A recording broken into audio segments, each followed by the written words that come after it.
6 o'clock, but before we officially start the council meeting, I'd like to have Alex Grind come up here and be sworn in so he can participate in our meeting once we make it official.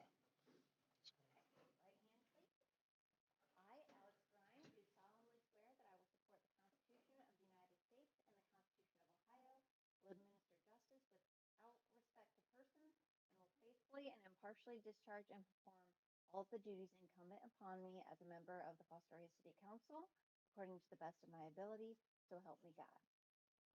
I do. All right. All right, you're officially sworn in. Congratulations.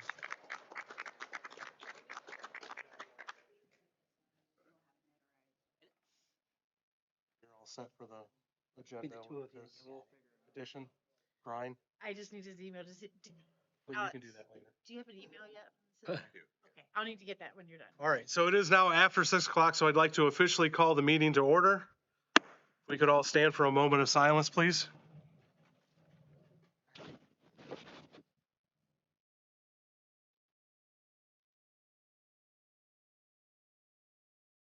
Thank you, and if you could turn and face the flag for the Pledge of Allegiance.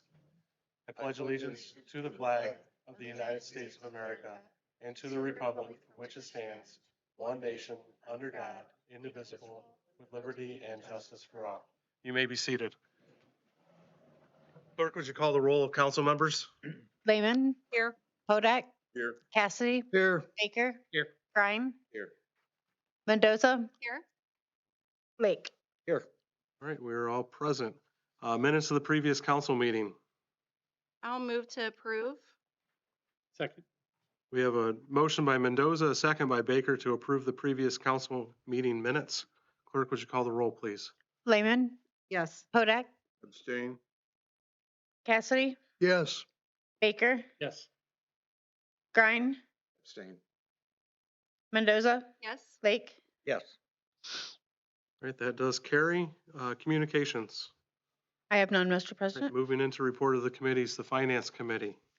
Thank you, Mr. President. The Finance Committee met this evening just before council meeting, and the Finance Director provided the committee with finance reports for the first quarter of 2025.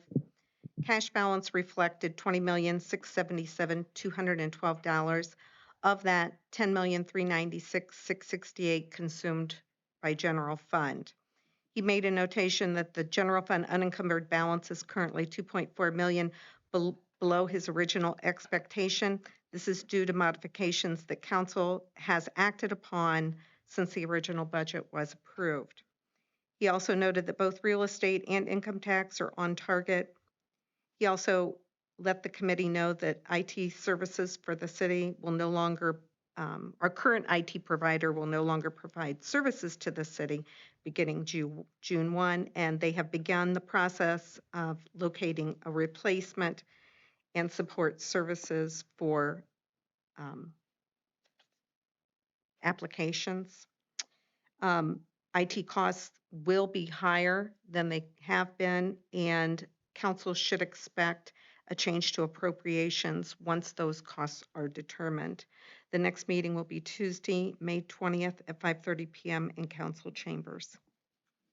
Thank you very much. Public Affairs Committee. The Public Affairs Committee met this evening and provided feedback on some topics discussed at our last convos with council, including council agenda, neighborhood block watch, and Safety Town.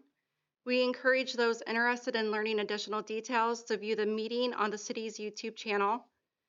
We finalized plans for our next quarterly convos with council, which will be held Saturday, June 7th at 11 a.m. in the McLean Room at the library, pending availability.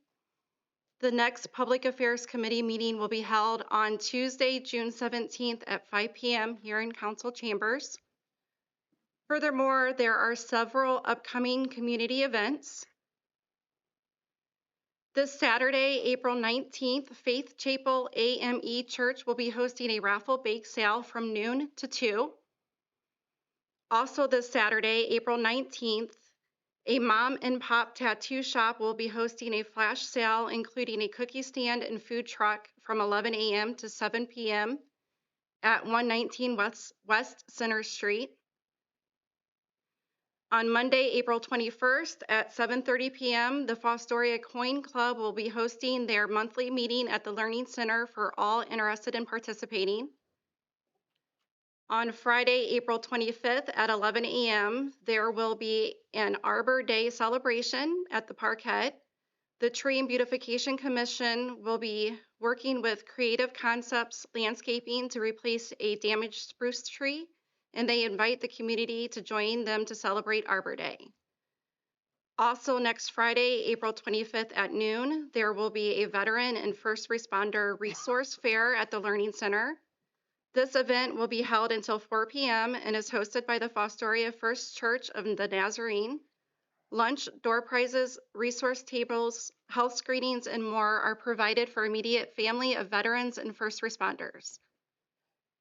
And on Monday, May 1st, there will be a National Day of Prayer event located in the lawn of the city building. This will start at 2 p.m. with Java's Enchanted Bean as a rain venue. Thank you, that is all. Great, thank you. Law and Ordinance Committee.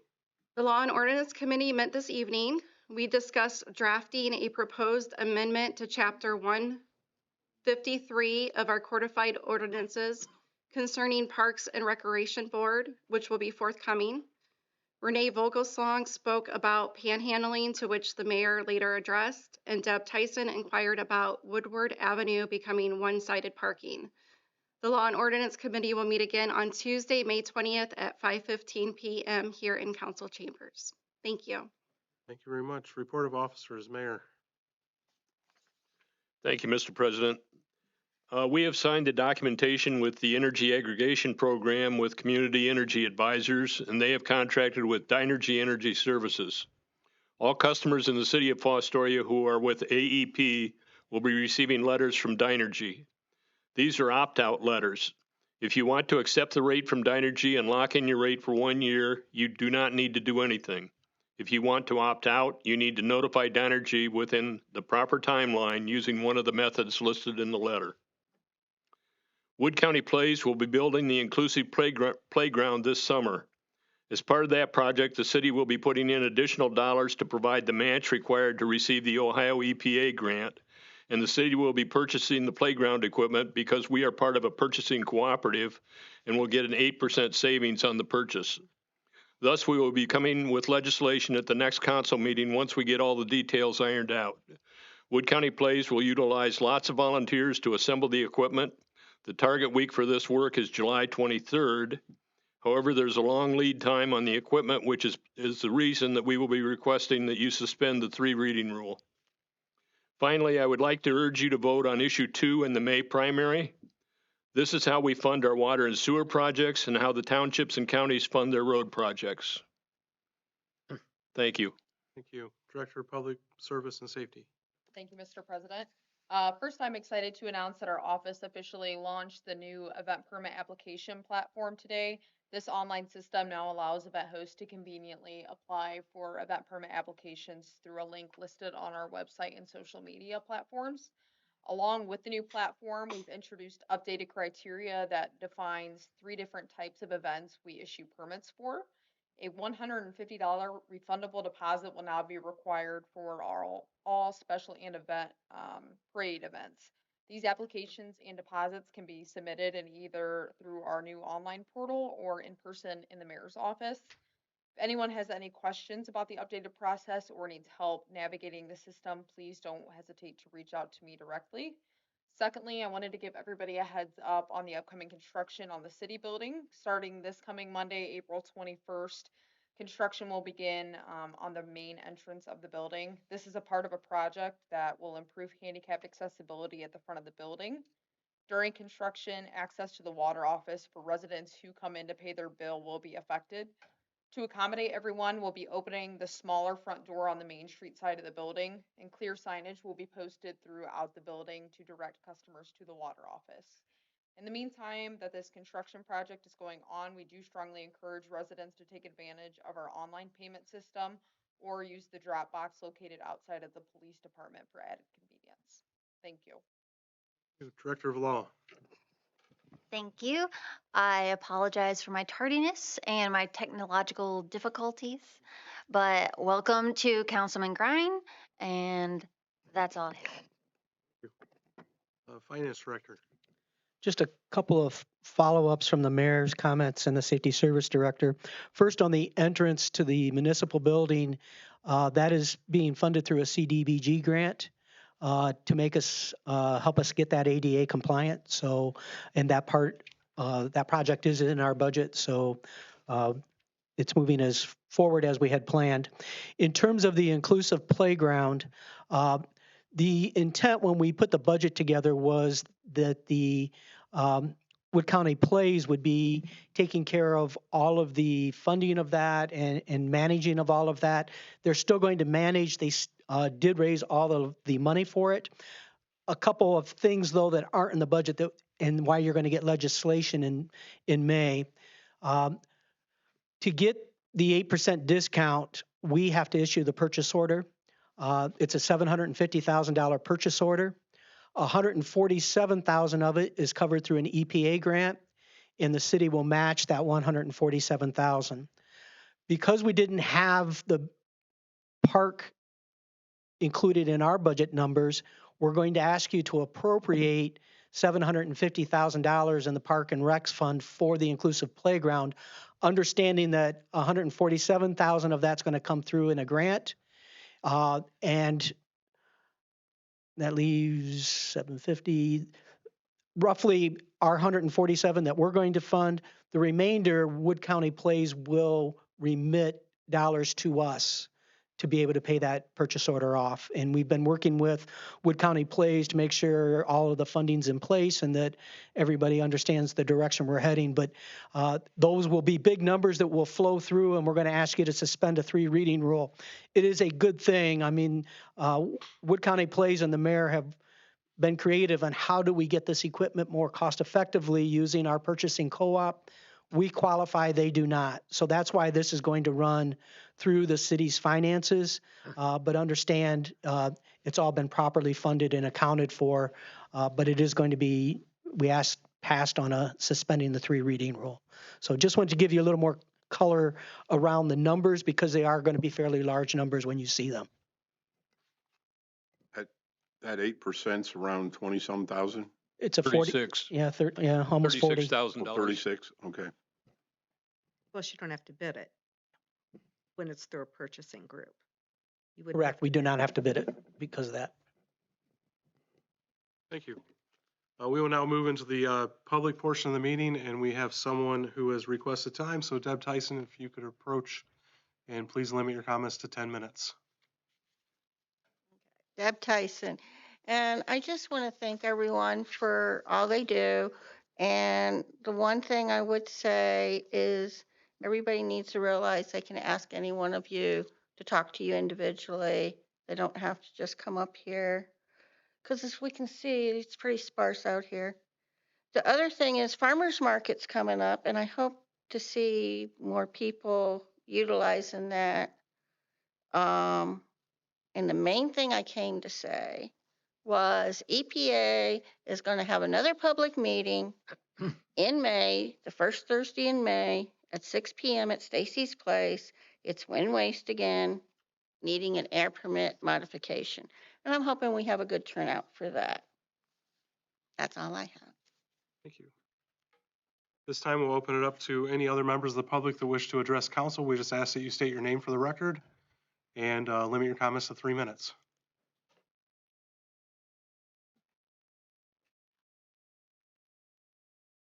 Nay Vogelsong, similar to East High. I'm not used to 3 minutes now. No, this will be nice and short today. I did bring up the panhandling and the law and ordinance, and I got a good answer from the mayor. But this particular case, this guy that's getting a little bit abusive verbally and offering physical, more or less, trying to get you to physically. I know there isn't nothing in the ordinances we've come across, but it seems like some of the other cities have ways and means to calm these people down. So if it could be looked into to find a way to at least get it curbed, get it somehow, uh, some kind of ruling on what he can do, what he can't do, how close he can walk up to a vehicle instead of just, coming right off the curb and right out to a vehicle and, you know, wanting to get physical because they wave them off. It's not right. This is what we need people coming in our town visiting to see. So if we could get this, and of course it only takes one or two to ruin the whole thing, and that's what's happening here. The other thing is, um, as of hearing on the news and reading in some papers, the 23 corridor coming down there wanting to do the partial interstate, Ohio is. This would be a fine time for Fostoria to jump on board. Say, hey, wait, we want some of this over in our area, get some traffic down, run it around, maybe not through Fostoria, but around. That will pull more businesses into our area. Just by having more traffic coming down that way from not far off an exit or what have you. It'd be something to look into, to step onto right away. The other thing is kids in town is getting towards the end of the school year. And I'm going to bring up this bad word. Yeah, we don't have a pool, but isn't there something we can do with making the city making some kind of deal with the YMCA to have a discount? So a certain day out of the week that the kids can go, if they're students of Fostoria, they can go there and get in and swim, do what they got to do there. I mean, the pool's there. It's a lot cheaper than us trying to find another pool, which isn't going to happen until the splash pad's in. Jiminy Christmas, I get them something to do this summer, and make some kind of deal with the Y and get them in there. And while we're talking about the kids, and I showed the picture around, and I got some news about the house, but on East Crocker and South Popular, there's a blue house sitting there that the front porch, the whole house is condemned. It's condemned out, but it's nothing to block anybody from going up on the porch and around the house, playing in the yard. And lo and behold, there was some kids out there playing the other day. And this porch is ready to come down. And all they're going to have to do is grab a hold of one of those pillars that's just hanging, or fall through the wood on the porch that's already rotted through. And we're going to have some kids sitting in the hospital and some parents that's going to be coming back. Hey, why wasn't something taken care of? And if the original owners ain't around with insurance, it's going to be a mess. So at least I know it's, I just got word that it is going to be tore down very soon.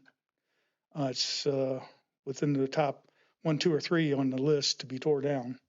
But to put something around it, put some caution tape around, do not enter, something. There's got to be some kind of barrier or some notices put up. Do not trespass or something. At least cover somebody's butt, But that house is pretty bad shape, and it's ready. Just a good windstorm probably take it down anyhow. But we don't want somebody to get hurt on it. So, thank you all for your time, and congratulations on your seat.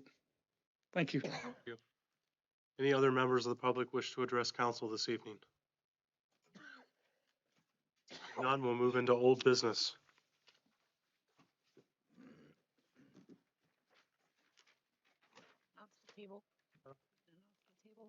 The first piece of old business is going to remain tabled. Thank you. An ordinance adopting and amending ordinance number 2024-105, permanent 2025 appropriations by appropriating from unappropriated funds in the General Fund, Drug Law Enforcement Fund, and the Iron Triangle Rail Park Fund, transferring appropriations in the Opioid Settlement Fund, and transferring funds from the General Fund to the Iron Triangle Rail Park Fund, and declared emergency to exist. Move to suspend the 3 reading rule on 3 separate occasions. Second. We have a motion by Lake, a second by Lehman to suspend the 3 reading rule on 3 separate occasions. Clerk, would you call the roll, please? Lehman, Yes. Podak, Yes. Cassidy, Yes. Baker, Yes. Grine, Yes. Mendoza, Yes. Lake. Yes. That motion does carry. Move to adopt. Second. We have a motion by Cassidy, a second by Baker to adopt. Clerk, would you call the roll, please? Kodak, Yes. Cassidy, Yes. Baker, Yes. Grine, Yes. Mendoza, Yes. Lake, Yes. Lehman. Yes.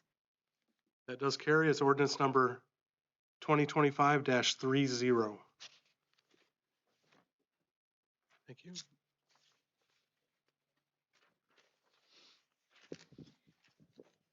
A resolution determining the disposition of interest earned by the city of Fostoria on various investments, specifically water and sewer accounts.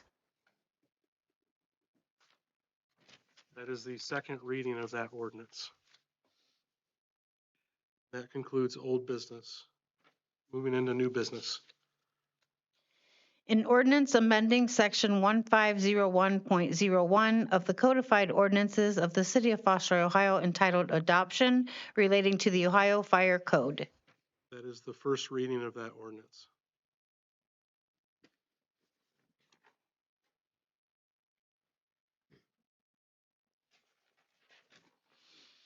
An ordinance declaring the director of law to be the designee for all members of the city council and the mayor for purposes of compliance with sections 109.43 and 149.43 and other sections of the Ohio Revised Code, and declaring an emergency to exist. That is the first reading of that ordinance and concludes new business. Is there any need to go into executive session this evening? Seeing none, we'll move into miscellaneous business. Does any council member have miscellaneous business? Seeing none, is there a motion to adjourn? So move. Second. We have a motion by Cassidy to adjourn, a second by Lake. Clerk, would you call the roll, please? Lehman, Yes. Kodak, Yes. Cassidy, Yes. Baker, Yes. Grine, Yes. Mendoza, Yes. Lake. Yes. We are adjourned at 6:22 PM.